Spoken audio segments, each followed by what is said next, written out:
ফরজ গোসলের নিয়ম হলো ভাই, আপনার কাপড়ে শরীরে কোনো জায়গায় যদি নাপাক লাগে, প্রথম কাজ হলো যেই জায়গায় রানে পায়ে হাত যেখানে নাপাক লাগবে বা কাপড়ে, ওই জায়গাটা আগে ধুয়ে ফেলবেন টয়লেটে গিয়ে। এক নম্বর কাজ ওইটা কি করে ফেলবেন?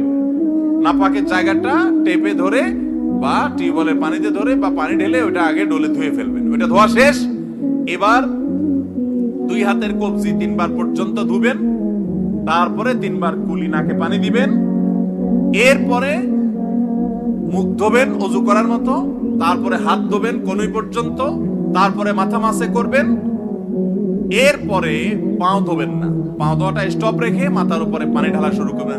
আপনার ইয়েতে নিলে শাওয়ারে আপনি ঝর্ণার নিচে মাথা দিয়ে গোসল করবেন, কাঁধে মাথায় পানি দিয়ে পুরো শরীরে ডলে গোসল করবেন। গোসল শেষ, সাবান টাবান দিয়ে সবকিছু শেষ, টয়লেট থেকে বের হওয়ার সময় বা টিউবওয়েল থেকে যাওয়ার সময় বা পুকুর থেকে ওঠার সময় এবার এসে পাও গোড়ালি পর্যন্ত ধোবেন। তাইলে অজু প্লাস গোসল একসাথে হয়ে গেল। কথা কি বুঝাতে পারছি?